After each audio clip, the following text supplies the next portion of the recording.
So what's the most humbling experience as an actress? Because I know what it is, but talk to us a little bit about it. So when you start, it was interesting. But then,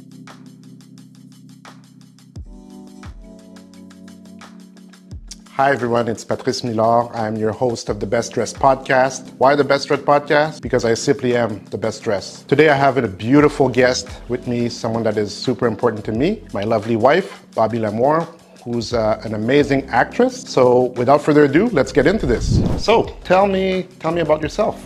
well, mother of three, husband, my beautiful husband is right here. I still have a hard time saying that.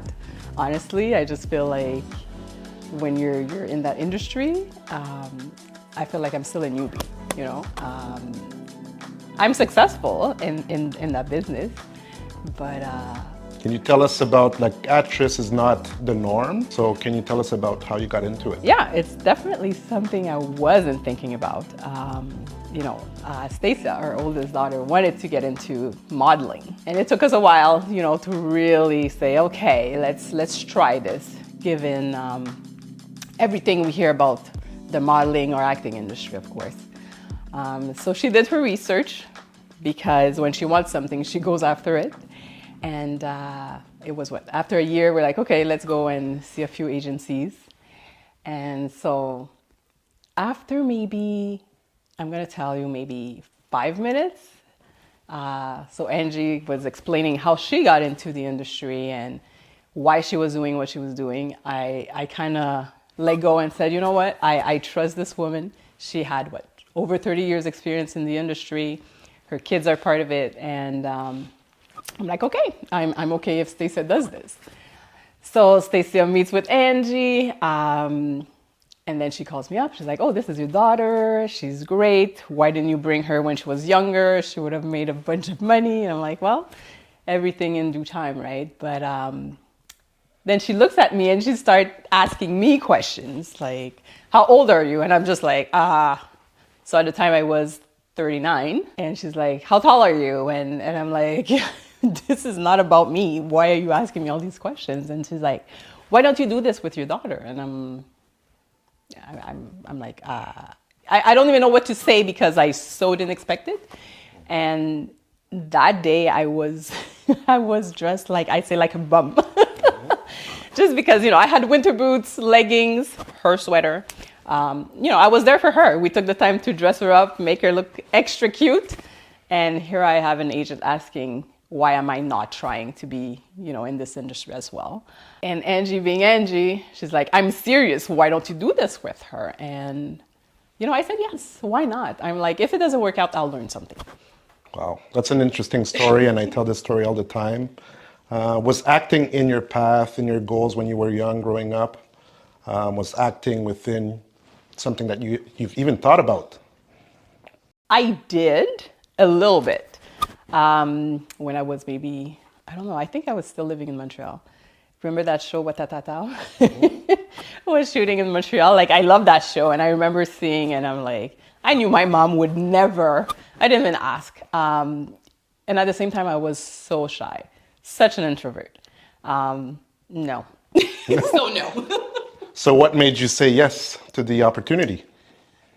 I remember a few months before Stacia went to see Angie, and I don't recall why, but I remember saying to myself, whenever an opportunity shows up, I will take it. I will, because we're our worst enemy. Saying no because of our limitations. So when that happened, I'm like, oof. I promised myself that I would say yes if something good would show up. So I kind of felt like, why not? I'll learn something and I'll be there with her. And I'm glad I did, because it's such a different industry that if I wasn't part of it, it would have been hard for me to help her. Absolutely. Can you talk to us about your previous life before you were acting? Because I think, again, it's a fascinating story. It's quite the shift from where you were to now becoming a full-time actress. So can you talk a little bit about that? Absolutely. Living in Ottawa, the goal always seems to be, find that good job, go to school, find that good job, which I did. I went to school. As a student, I started working for the federal government. And then one thing led to another, and I progressed. And, I worked in HR for most of my years in the government. I think total I did 18 years there. Learned a lot. But yeah, I don't miss it at all. I mean, I made great friends there. I learned how everything works in the government, the lingo. Had a great pension, great benefits. But, sometimes life throws curveball, and you just have to take hard decisions and do what's best for you.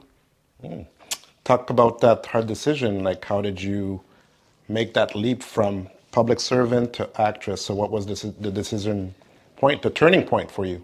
So I'm a single child. My mom only had me, and she went through, it took me a long time to understand what was going on, but she went through a lot of hardship in her life, and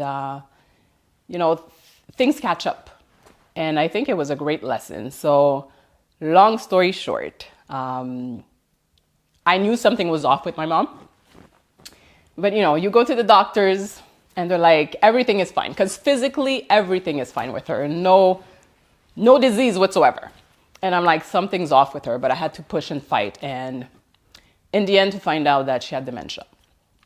So I knew it was a question of time before, either I have to take her back in or place her, depending on the situation. So anyways, we're in the process and everything. And one day I'm at work and I get this call from her landlord saying her apartment almost went in flames the night before. So what do you do? I'm at work and I'm just like, okay, I'm coming. So I remember that day I had a bylaw. So a meeting with my manager, and I'm like, I have to go. I have to go get my mom. And I had no plans. And I remember that week you were in Vancouver. So it was the weirdest thing, because I'm just like, okay, I go there and I see, the burnt, everything that's burnt. And I'm like, okay, what now? Right? So I just pack her clothes and I bring her here. And I remember we were talking and I'm like, you're like, what are you doing? I'm like, oh, well, she's here. But you're not understanding yet what's happening. And then I explained it to you. And I remember you said, do you want me to come back home? I'm like, no, it's fine. And at that time, she was still a little bit independent. So, I told my boss, I need to work from home. I don't know what to do. So that worked out for maybe, 3 months. But everybody would tell me, you have to be careful. When you become a caregiver, you're usually the one that becomes sick, just because, especially with dementia, their personality is still there. And as you know, she has a strong personality, a very strong personality. So she would do things and I know it's not her fault, but I'm still upset. And she's like, so where are we going? What are we having for dinner? And I'm just like boiling inside, and I have the kids. It was just a lot. So, I had an amazing doctor. He's like, be careful. He's like, you need time off, which was great. But I still had the pressure of knowing that I was home, and knowing how it is at work, right? I'm in HR. So when you have somebody on sick leave, you have to replace them. And it's a struggle, because you can't hire somebody permanently in the position because there's an employee there. So anyway, at some point I'm like, I want to go back to work. And my doctor's like, great. It's a good thing, that you want to go back. And I'm like, okay, but she's still with me. So I need to work from home. And back then that was not a thing, to work from home. Now everybody works from home. Right. And the hard thing was, I worked for that specific department for it was maybe 12 years. But while this was happening, the whole management changed. So they didn't know me. And I always had emails. So when are you coming back? Do you have another doctor's note? Like if you need to extend. And that added pressure because it was a lot to juggle between the family, mom, work. So anyways, I told my doctor I wanted to go back to work. He's like, okay. He sent me a note. You're going to go back part-time and you're going to work from home. So I'm like, okay, let's go. I'm back at work. Here's the note. They're like, okay. So first day back at work online. And the whole, like I think the first hour, they're like, okay, we want a meeting with you. And the whole meeting was about basically saying the doctor's note was not valid. He cannot tell us that you need to work from home. And it just felt like a slap in the face. And I'm like, okay. So I go back to the doctor and I will never forget. The doctor's like, you know what? That specific department I'm having issues with when it comes to accommodations and everything. But again, do I look for another job? And who's going to hire me with these conditions from the get-go? I'm a great employee, I swear, but I need to work from home because I'm dealing with this. And, you know, I remember talking to my new supervisor and I explained what was going on. And she's like, oh, I understand what you're going through. My mom went through the same thing. So I thought there was some kind of connection there. But still, it was like, can you get back to work in person? And I'm like, I can't go to work with my mom. Like, it's almost like they didn't understand what dementia was, right? I mean, it's not safe for her. And I don't have siblings and I don't have that. Everybody works. Like, where do you want me to put, to bring this lady while I'm at work? So long story short again, I'm like, okay, there's this one day I'm supposed to go back to work and I forget that I had to pick up my mom at the guest house, it's called. So it's just somewhere you can bring them for a day or two. And so I'm like, okay, I can work at 9 or whatever it was, but I had to pick her up. And I think that was the moment where I had a full panic attack. It was the first one that I had, and I promised myself it would be the last one. And work was not worth my health because I have 3 kids, right? And I want to be there for them. And I see what's going on right now. Like, you may be grown, but you still want that mother figure or whatnot. So, and that day you're like, that's it, right? So I go to the doctor's office. I go to the hospital, actually. You bring me to the hospital and, we get that note from the hospital and you send it for me to work. And there was no response. It's like, you're a number, right? So anyway, so we take the decision that that's it. We can, because we had started in real estate and everything. And I remember sending in my you said, that's it. So I sent in my letter. I'm done. And that was emotional because after, 18 years of having a steady paycheck every 2 weeks, a good paycheck, it's a huge leap. But again, we knew that we could, make our own, use that pension money and make it work, put it to work, invest it in real estate and just take that leap. Because we talked about retiring early, but I think in a way I needed that push. I needed to go through those hard times to actually pull the plug. Because I don't know if it would have been an easy decision to say, okay, I'm retiring next week or next month. But now I had no choice.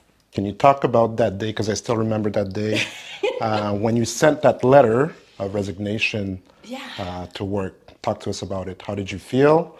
And what was the response? Yeah, so I remember I was on the laptop in the kitchen on the table and I sent the letter January 19. And it was 11/11 for some reason. But I remember sending it and I started laughing. I started crying. I had so much emotion go through my body. And I'm like, oh my God, what did I do? I sent it. Okay, it's gone. And I don't look at the laptop for a while. And I'm just like, oh my God, okay. And the answer was basically, when are you coming to get your boxes? Wow. So that was like... How did you feel about that response? What did you expect? How did you feel? I didn't expect much. Given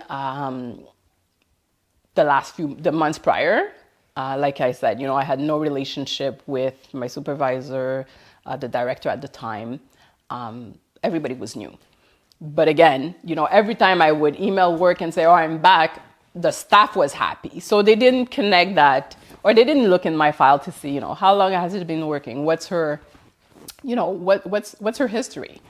I was never somebody who had missed work. I would do overtime. I mean, I was acting director for a while. So it felt like I was a number, like it didn't matter, like it's like, okay, great. Now we can hire somebody that will actually work because you can't. It's basically it. Like you're a number, just like you mentioned. And I think when that happened, it really reinforced why we're doing what we're doing, trying to control our own destiny. Absolutely. And all that. And that was a kind of a slap in the face, especially you, a model employee who's given your heart out to the organization. You've always been there, model employee, and to get that kind of reception.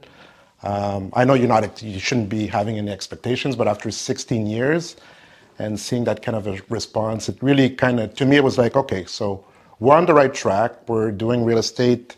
We're doing other businesses. We're going to get to control what we do, and it's another lesson that we could pass on to our kids. Absolutely. Not to be at the mercy of someone else, because no matter what you do, when it's time for you to be replaced, then the next day they're going to replace you. That was a great reminder. So, absolutely.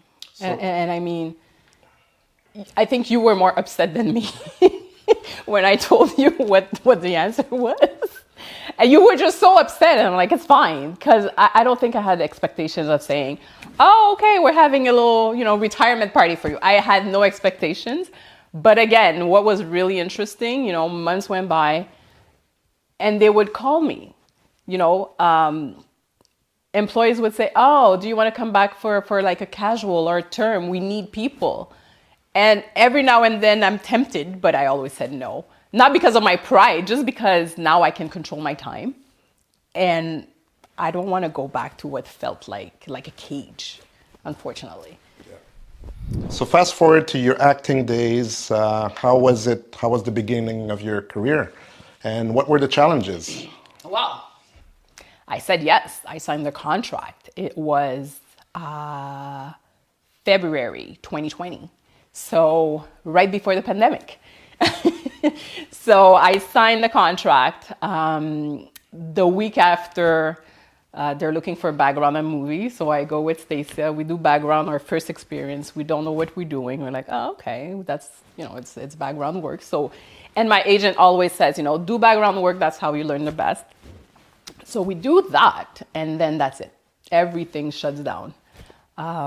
So we're like, okay, but it's nobody's fault. But I have no expectations. So we don't work from March to probably the summer. I think we went back on set in July.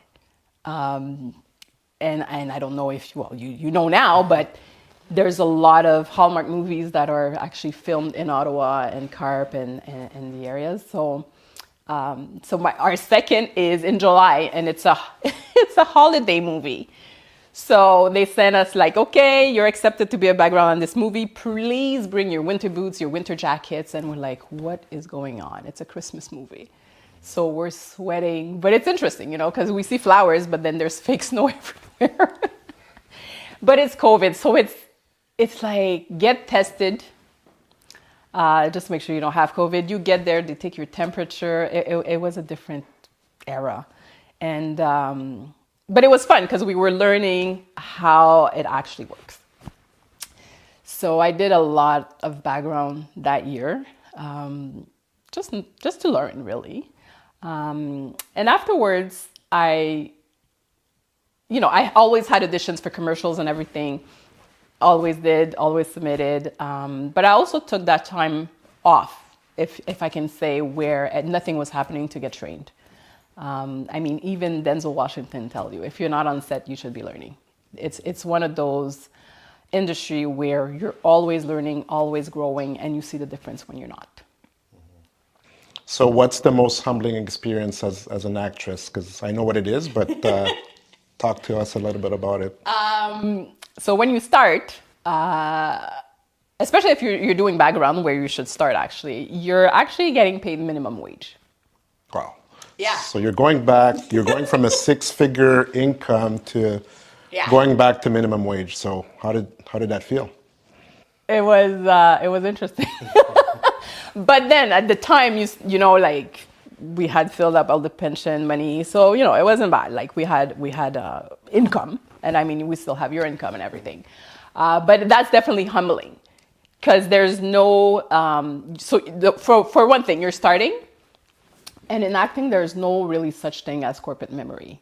So you can do a commercial, let's say, that doesn't pay that much. I mean, some really are under $1,000, and you could do another one which is $15,000. So when you start, you're just trying to get you just want to be known by the casting directors and everything. And I remember, you know, Angie, with all her experience, would always say, you know, you just need to be known. So she will send in auditions where she probably knows you won't get it, but they just want to see how you're going to do. So you've been coaching, you've been training, you train. So how are you delivering, or how are you doing? Once we say that audition. So yeah, it's definitely a humbling experience. I mean, last month I was extremely busy, and this month is very quiet. So you can't control a lot. You cannot control a lot in this industry. And for me, it's not humbling, but it's something, because I like to control things. Yeah. So yeah, sometimes my inbox is full and sometimes there's nothing. And that's why I put the meme recently, you know. People think I'm okay, I'm not. My acting inbox is empty. Okay. So, but now I got a few, so. So talk to us about the day-to-day life of an actress. It's never really the same. So let's say a typical day where I'm on set. So most people, I don't know if people know this. So a lot of movies are shot here, but most commercials are actually in Toronto. So I'm often in Toronto. You know, we sometimes I spend a whole week in Toronto, depending on what's going on. So I've learned to be flexible, to wake up or leave the house sometimes at 2 or 3 a.m. to get on set, to kind of, you know where I'm going in Toronto, and okay, how's the traffic? Knowing that Toronto, there's a lot of traffic, right? And so sometimes what I do, I drive in the morning, I work, and depending on the time, sometimes I come back, and sometimes I sleep. Yeah, it's or if I'm here and I have auditions, so I'll wake up, prepare the kids for school and everything, and then I'll come back and do my auditions.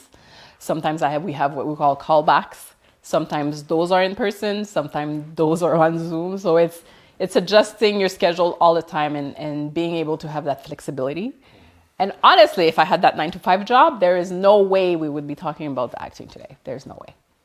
For the benefit of our audience, what's a callback? So for people that are not in the acting industry, what's a callback? So you do a first audition. So how things happen actually. So there's what we call a breakdown.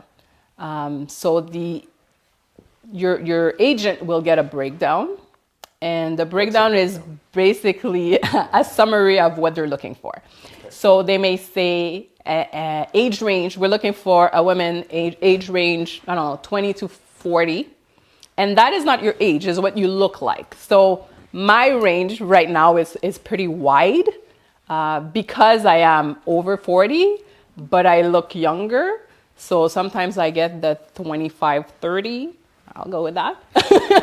And sometimes they're like, why did you submit for the 40, 50? But that's actually my age range. But anyway, so from the breakdown of what they're looking for, they may say tall, they may say BIPOC, they may say black. She will submit actually just pictures of the actors that fit that to casting. Casting will then say, from, I don't know, the 100 pictures you sent, we want additions for these 40. So then she will send us the breakdown with the instructions, and we actually do all our most of our auditions on at home. So we record ourselves and then we send it in to the casting directors. So let's say they have 40 auditions. They may say, okay, we want to see these 10 back for a callback, which is a second audition. And usually those are, they're actually through Zoom or in person, where oftentimes the actual client will be there. And they go through the people and they're like, okay, we like these 3. And they may say, okay, are you available for the shoot and whatnot.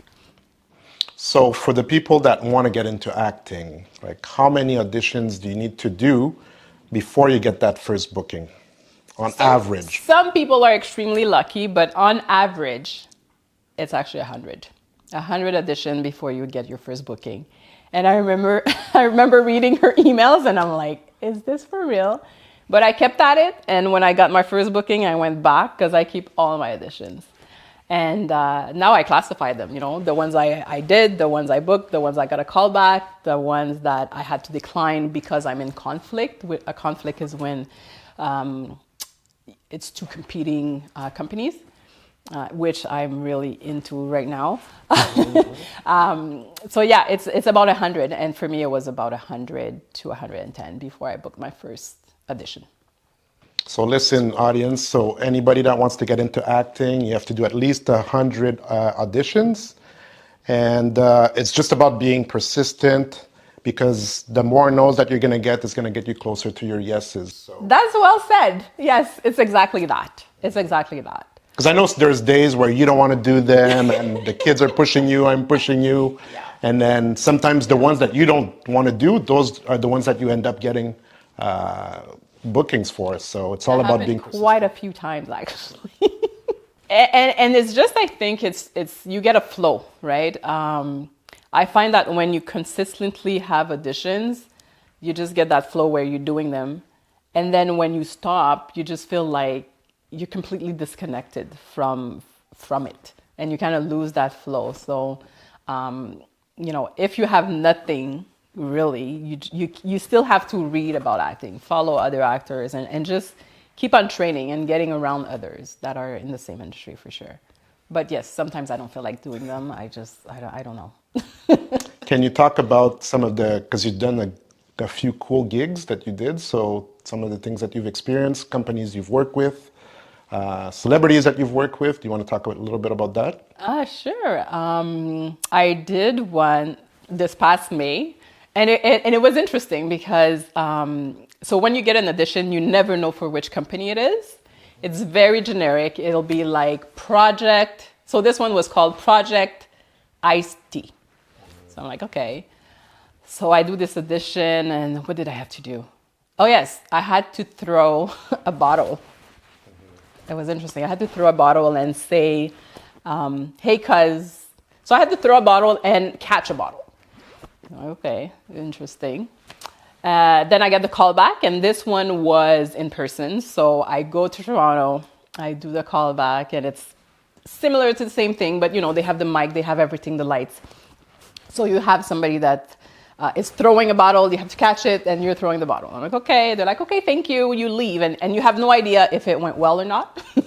You just go home and you forget about it. And that is so important. Anybody that gets in this industry, you do your audition and you do it and you forget about it. And that is something you have to learn, because you're not going to book most of them. So I do the audition and I leave. And I get an email. Are you available for the wardrobe? Because all these are different dates, the wardrobe and the shoot dates. I'm like, yes. Okay, so I drive back to wardrobe. So now I'm booked. Yay. So now I know that it's for Lipton. I'm like, okay, cool. And then I had an NDA to sign. But I really read it quickly because they're so similar, but you should always read what you sign. So then I go back upstairs and, there's clothes everywhere because for commercials, a lot of time you might try on 15, 20 outfits before you actually, that's just a process. So I try on clothes and then the stylist is like, so did you hear? I'm like, did I hear what? Yeah, you're going to meet T-Pain. I'm like, what? You didn't sign the NDA? I'm like, I don't remember reading that. So I was on set with T-Pain. he's so cool. He's very nice. He came with his wife. Cool guy, was cracking jokes every single time they said cut. So that's one cool gig. Another one was that I liked. One of my first bigger ones, if I can say, was Macy's. And that was during the pandemic. It was a Christmas gig. It was super nice. And it's just interesting because we don't have Macy's in Canada. So my cousin saw them, saw the ad. And then when I finally see it, because oftentimes I don't even see my projects, they're like, I thought that was you. And so it's interesting because some things I really don't see because it's on an American network. I did a few Canadian ones, like Canadian Tire, McDonald's. McDonald's is one that I've never saw. Somebody sent it to me. So if ever you see me on TV, send it to me because I don't watch TV that much. So another cool one that I really liked was The Recruit, which is on Netflix. I tend to say, I was going to say, it's a one-liner, but I mean, it's on Netflix. It was great. And I didn't even have a callback. I sent in my self-tape and I was booked from that. So that was cool. That was in Montreal. They're supposed to do a second season, but with the strike, nothing is happening right now. So yeah, it's a fun job, honestly. I don't even consider it a job, but it's fun because you get to be somebody else and just have fun with it. But it's a place where you learn to have compassion for anybody. And I learned that from a training I was taking where, you cannot judge your own character. So let's say you're playing, I don't know, the role of, somebody with whom you wouldn't have a connection, and that's your role. You cannot judge your own character. So you have to understand your character. Why is she acting the way she is? Or I remember the worst one was, our teacher is like, if you're playing the role of a serial killer, how do you find compassion for that person? And some people were like, I can't. It's like, well, you need to, because you can't judge your own character. And I remember one time I was judging my character. I didn't realize it. And she made me understand it. And the delivery completely changed when you understand your character. So interesting. So where do you want to take this acting thing? And so what's your ultimate goal? When will you know that you have arrived? I don't know that I have one. I'd love to do, there's different roles I'd really love to play. But I don't think that I have a specific goal to achieve. I just want to grow within the industry, and my agent's always recommending that we write our own pieces. So maybe it'll be that. I really don't know. I'm just still having fun and seeing what I want. I know what I don't want to do, but I know that I just want to grow in the industry, and I'm open-minded, and I just go with the flow right now. Okay. So for anybody that wants to get into acting, so what do you recommend? What do I recommend? You have to do it for the right reason. It's not about fame. It's not about the money. And as I said, when you start, you make no money. So it can't be for the money. You really have to have a passion for it and being okay with, because even that in this industry, sometimes you're asked to do certain things for free. But if you're all about the learning and the growth, you won't have a problem with that. But if you want to get into it, do it. It's fun. But you do need, depending on the situation, you do need to have the support of the people around you. Good. Yeah. Well, thank you so much. Thank you for your time. All right, that's a wrap for our first episode of the Best Dressed Podcast. I had an amazing time. Make sure to follow us. Click on the button below. I had an amazing time. If you want to follow me on Instagram, please feel free to do so. Thanks.